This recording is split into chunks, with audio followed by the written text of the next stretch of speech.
What opinion on hair transplants? Would you ever get them if you went bald? I'm in the process of deciding myself. I think like 30 years ago, hair transplants I think were an absolute nightmare and were like basically torturing, or like Bill Burr said it, when they were basically stapling ant legs to your head. There are probably options now that you can that are considerable, like very good. With anything, with any kind of surgery that's cosmetic, though, I think it's very important that you figure out on a base level why you're doing it.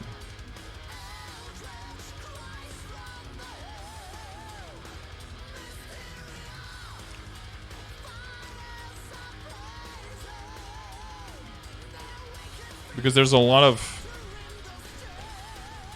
To get boost, nice. Because there's a lot of, Am I anxious of ever going bald myself? No, I know my hair is thinning.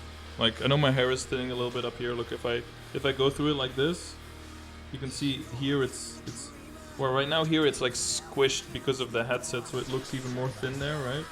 Like it's pretty thinning. I think within 10 years I'm probably gonna have to go like completely buzz cut it. But no, that's something that I don't care about at all, because I don't derive like any kind of sense of self or identity from the fact that I have hair. I build that on like completely different things. So that's why I think it's important to know like what is your goal in getting the thing, because if you're getting something fundamentally from having hair, and this fails, then what are you gonna do? Sometimes it's... I think a lot of cosmetic surgery is done for like the wrong reasons. There's definitely cosmetic surgery that can be done for the right reasons, because you don't want like everyone to always like look at, like, let's say you have some kind of hideous scar on your face or something and everyone's always looking at it and always talking about it, and you're constantly having to explain to people why you got it and everything. That can get like super annoying, and it can actually obstruct your day-to-day life, even if it doesn't bother you personally that much, right? It can start bothering you because of how you have to live with it. Yeah, I don't know. I can kind of feel it though. Like when I was younger, I would always like look at those bad overcombs and shit, and I'd be like, "Oh God, just let it go, dude. Like fuck, your hair is gone. It's not the end of the fucking world. Just let it go."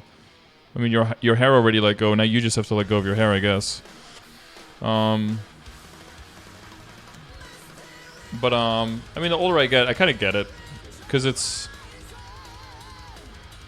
I don't know. You kind of become different, right? Your head shape.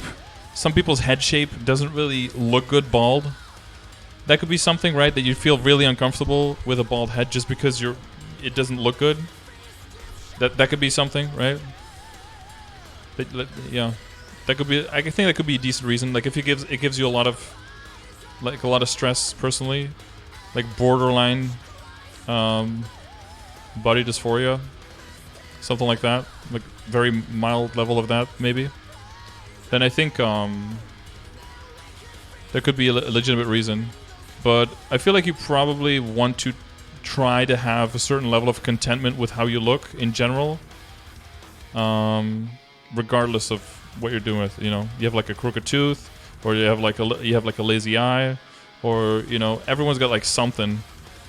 And one thing I figured out over the years is that most of the people that you would think from a distance are like super, super attractive, a lot of these people actually have a lot of like body issues as well. Like either they get sick a lot, or they got like in like their intestines or their bowels or something is like fucked up. Like people who look very attractive, or like their back is fucked up, or their shoulders or their ankles, or like even the people that you would think from a distance, oh, those people are like perfect, they're super attractive, they can do anything.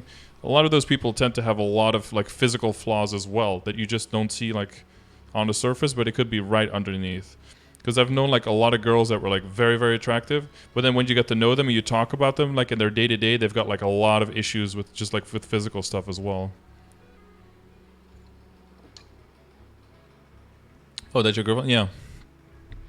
Like it's not because somebody looks good that their body is like perfect or something. Everyone's body's got a lot of stuff wrong with it, and it's just normal. Older psycho girlfriends who are going to try to cut your dick off? Those exist too.